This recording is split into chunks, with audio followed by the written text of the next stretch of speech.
Antes de Jesus enviar a igreja ao mundo, ele enviou o Espírito Santo à igreja. Esta ordem não pode ser invertida. Entendo que a maior necessidade da igreja contemporânea é deste revestimento de poder, é desta capacitação do alto para fazer a obra de Deus. A igreja contemporânea, não raro, tem estado fraca, impotente, incapaz de atender aos grandes desafios e às grandes demandas. Então diz a Escritura que quando Jesus ressuscitou dentre os mortos, os discípulos estavam trancados dentro de casa com medo dos judeus. E Jesus então aparece para eles e sopra sobre eles o Espírito e disse: recebei o Espírito. Mas, nos 40 dias que Jesus passou entre os discípulos, antes de ascender aos céus, lá em Lucas 24:49, Jesus Cristo disse para eles: permanecei na cidade até que do alto sejais revestidos de poder. Aqui é uma ordem: permanecei na cidade. É claro que o último lugar que eles gostariam de ficar ou permanecer era Jerusalém. Primeiro, porque eles não eram de Jerusalém, eles eram galileus. Segundo, porque Jerusalém foi o local do fracasso deles, da covardia deles. Quando Jesus foi preso no Getsemane, eles se dispersaram, acovardados, com medo das consequências, dos efeitos colaterais.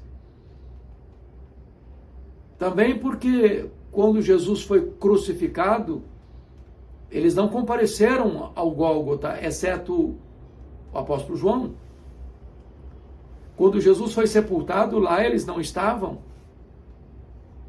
Quando Jesus ressuscitou, não foram os apóstolos, foram as mulheres da Galileia que estiveram lá e viram o túmulo aberto e entraram e viram o túmulo vazio e saíram e ouviram a voz do anjo perguntando para elas: o que vocês vieram fazer aqui? Procurar entre os mortos aquele que está vivo. Ele não está mais aqui, ele ressuscitou. Então o Senhor Jesus envia as mulheres aos seus apóstolos que estavam trancados, para trazer-lhes a boa nova de que Jesus tinha vencido a morte, rompido os grilhões da morte, aberto o túmulo de dentro para fora. Mas Jesus, então, lá em Atos dos Apóstolos, capítulo 1, vai falar para eles dessa promessa do Pai. E essa promessa do Pai, conforme Joel, capítulo 2, versos 28 a 30, conforme Isaías 44, versos 3 a 5, era uma promessa do derramamento do Espírito. Jesus haveria de ir, mas o Espírito Santo haveria de descer.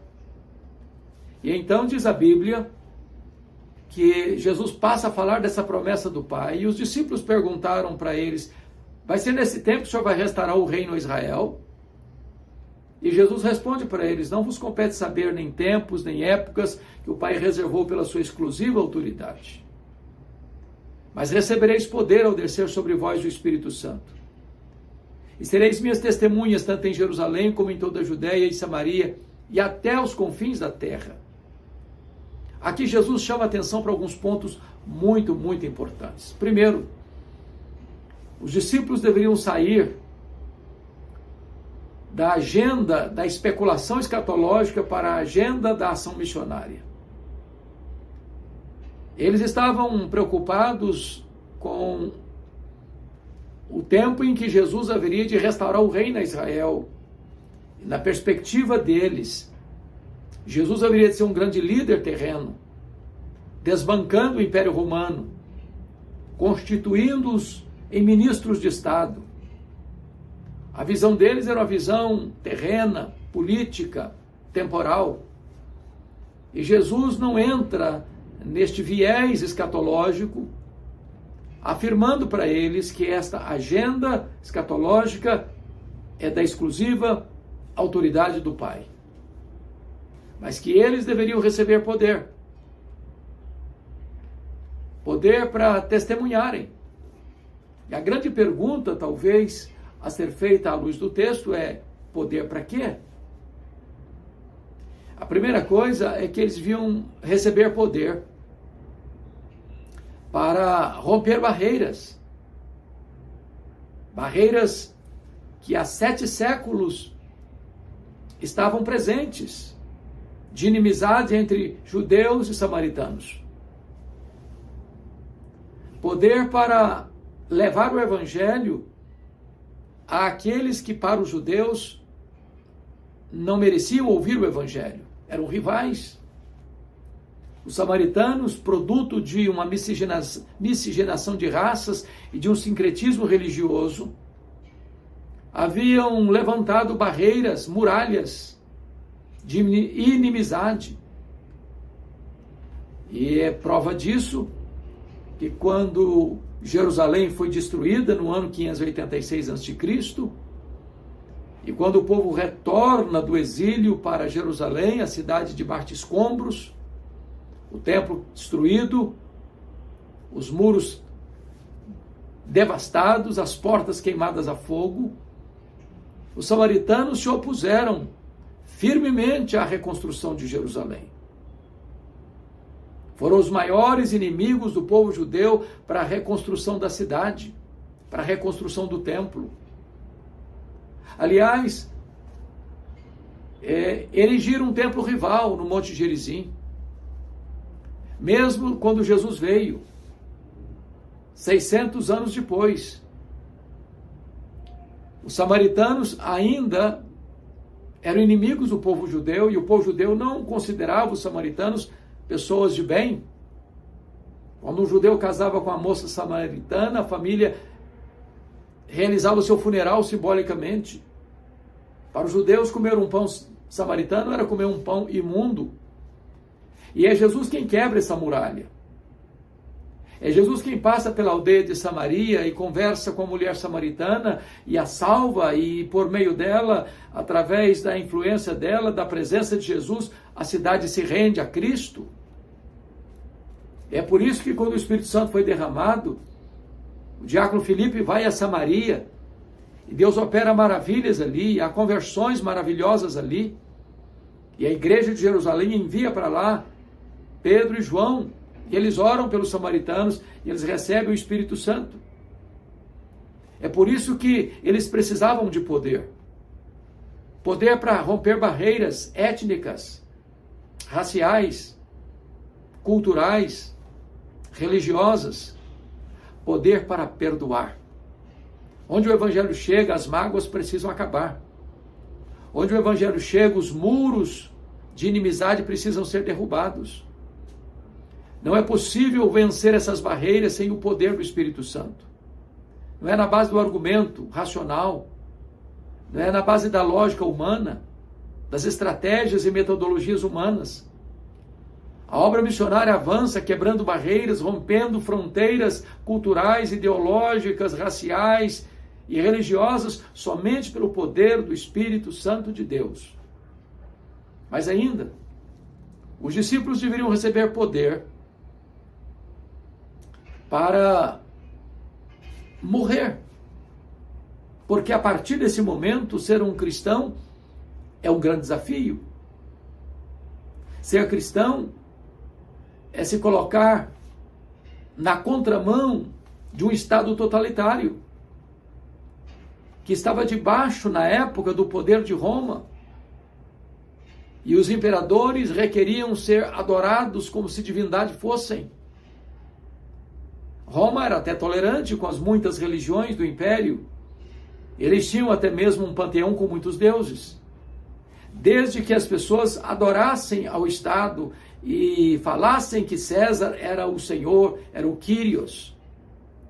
E os cristãos entendiam que somente Jesus é o Senhor. Se negavam a se prostrar diante do Estado, se negavam a se prostrar diante de César, e por isso eles foram perseguidos, torturados, presos, jogados às feras, queimados vivos, crucificados. E Jesus disse: recebereis poder ao descer sobre vós o Espírito Santo e sereis minhas testemunhas. A palavra testemunha, na língua grega, é a palavra martiria, de onde vem a palavra portuguesa mártir.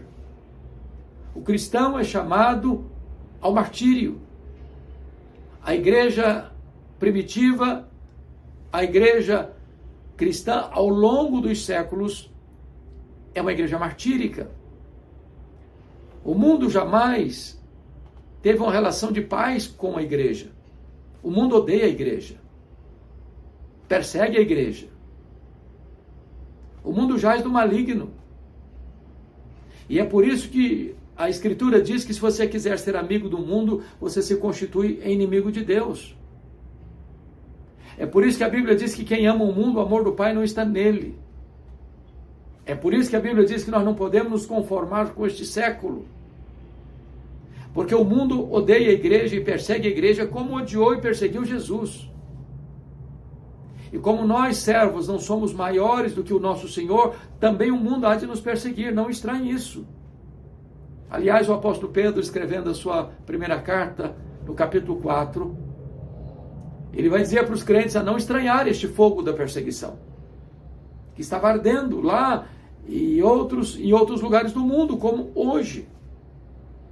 Vale destacar que o século XX, o apogeu das conquistas científicas, tecnológicas, o avanço nas comunicações, nos deslocamentos, nas viagens interplanetárias, foi o século que mais perseguiu os cristãos. Foi o século que mais derramou o sangue dos cristãos. Só no século passado, mais cristãos foram mortos do que no restante da história. Porque o mundo odeia a igreja. As ideologias absolutistas odeiam a igreja. O Estado absolutista odeia a igreja. E a igreja precisa de poder. Para, se preciso for, dar a sua vida por Cristo. O cristão é aquele que está pronto a morrer, mas não a pecar. O cristão é aquele que, quando o Estado requer dele uma obediência servil, que exige dele a negação da sua fidelidade a Cristo, reconhece a hora da necessidade da desobediência civil. E então, age como os apóstolos agiram em Jerusalém. Antes importa obedecer a Deus que aos homens. Estavam prontos a morrer, como os amigos de Daniel, lá na Babilônia, como o próprio Daniel, lá na Babilônia. Mas não estavam prontos a pecar. Mas para que isso aconteça, é necessário o revestimento de poder. A igreja hoje precisa de poder. Porque nós vivemos também um entrincheiramento de ideologias absolutistas, perniciosas, perigosas, que atacam a fé cristã, que atacam a liberdade de expressão, que retiram das pessoas direitos elementares, que perseguem aqueles que professam a sua fé absoluta, inegociável e restrita no Senhor Jesus Cristo. E nós não podemos enfrentar a carranca do mal, fiados na nossa própria força. Precisamos do revestimento de poder. Sem poder não há cristianismo. O reino de Deus é poder. O Espírito Santo veio para nos capacitar com poder. E então nós precisamos desse poder, se preciso for, morrer por causa da nossa fé em Cristo Jesus. Os mártires no passado fizeram isso. Muito sangue foi derramado.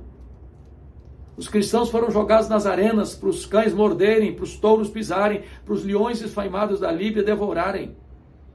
Mas quanto mais sangue era derramado, mais a igreja crescia. O sangue dos mártires tornou-se a sementeira do Evangelho. Mas não há possibilidade da igreja enfrentar o mal de cabeça erguida, sem o revestimento de poder. Mas ainda, nós precisamos de poder para pregar a palavra de Deus. Aqui, ali e além fronteiras. Jesus disse: recebereis poder ao descer sobre vós o Espírito Santo, e sereis minhas testemunhas, tanto em Jerusalém como em toda a Judéia e Samaria, e até os confins da terra. Não é primeiro aqui e depois lá. É aqui e lá, concomitantemente, ao mesmo tempo. A igreja precisa ser testemunha, levando o Evangelho, pregando a palavra, proclamando o Evangelho, com clareza, com eloquência, com fidelidade, no poder do Espírito Santo, tanto na sua região local, quanto na sua região mais ampla, quanto em todos os rincões da pátria, como fora dos horizontes da nossa nação. A igreja é um luzeiro para o mundo. Ela não pode calar a sua voz.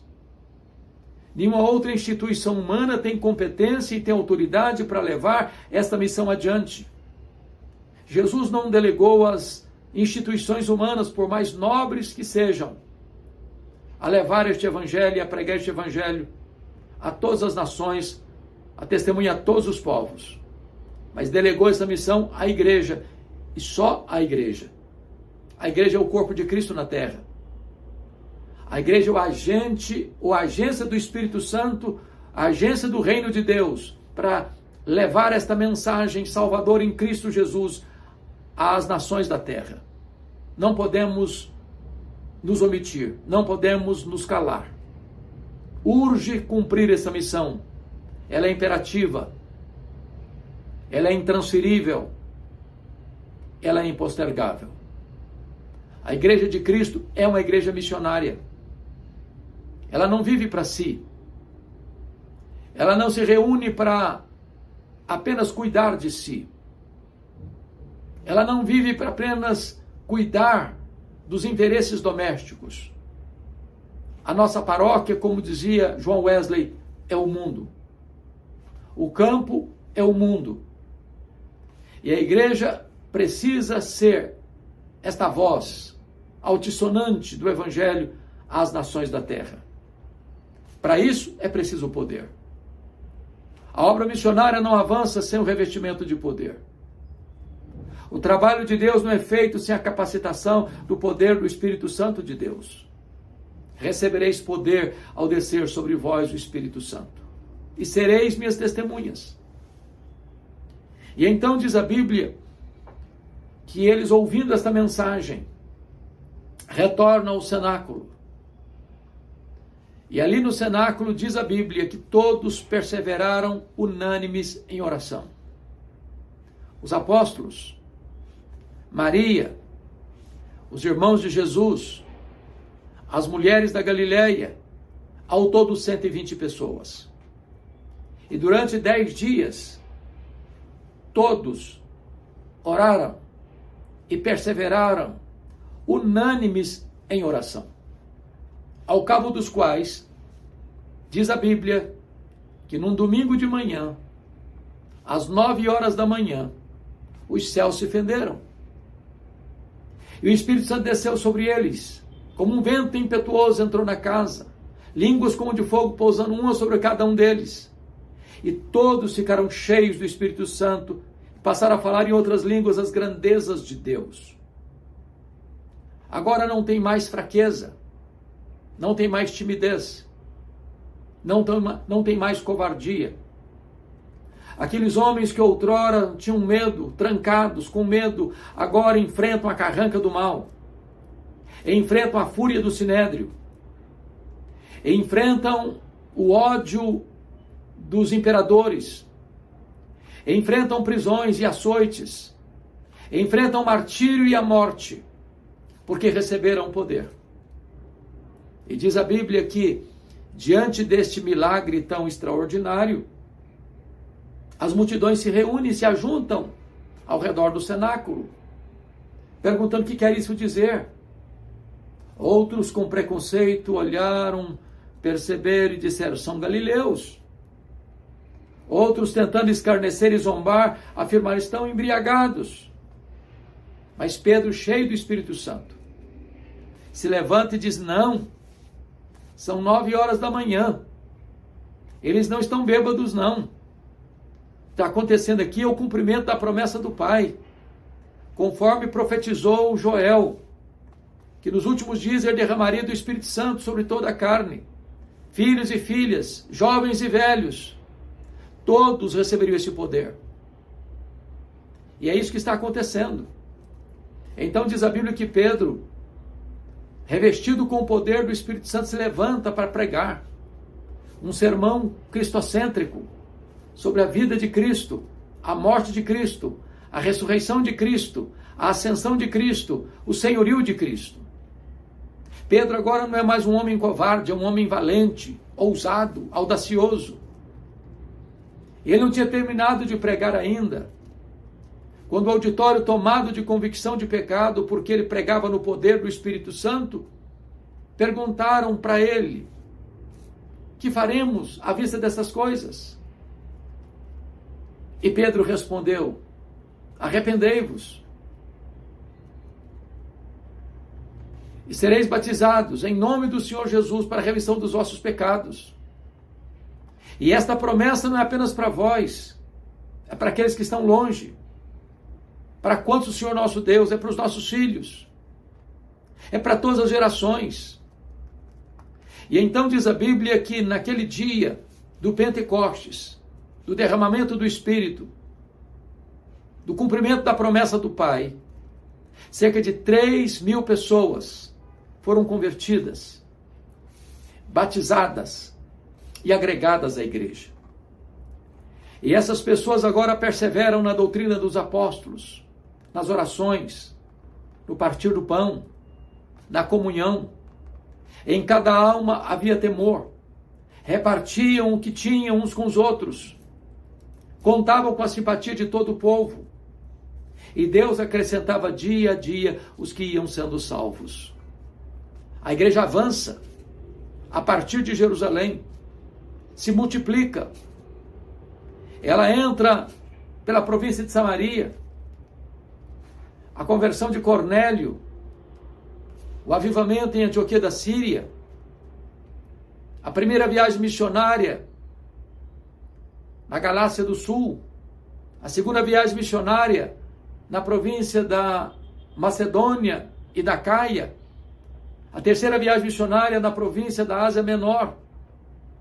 E em menos de meio século o evangelho chega à cidade de Roma, com grande poder.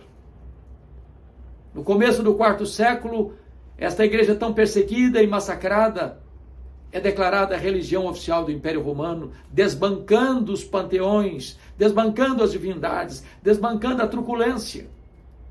E este evangelho percorre o mundo, alcança as nações e chega até nós. O Brasil foi contemplado pela obra missionária. E hoje o Brasil tem se transformado num grande celeiro missionário. Cabe-nos levar agora esta mensagem aos rincões da terra, usando todas as ferramentas disponíveis para que esta mensagem chegue clara, límpida, fiel, no poder do Espírito Santo. Porque não há outra mensagem a ser anunciada. Não há outro nome dado entre os homens pelo qual importa que sejamos salvos, é só Jesus. Que você se levante, você que é um cristão, você que tem compromisso com Deus, você que é habitado pelo Espírito Santo e tem seu nome escrito no livro da vida, não cale a sua voz.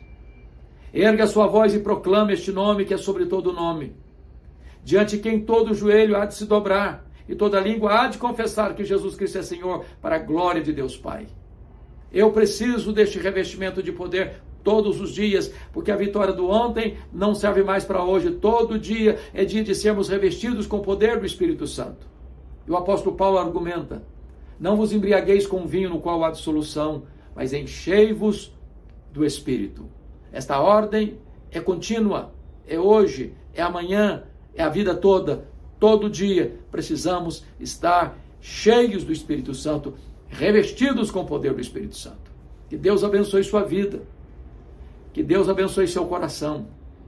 E que jamais abramos mão desta plenitude do Espírito Santo. Mais do que riqueza, mais do que prosperidade, mais do que bênçãos temporais e materiais, nós precisamos do revestimento do poder do Espírito Santo de Deus. Deus abençoe sua vida. Deus abençoe seu coração. Deus abençoe sua família.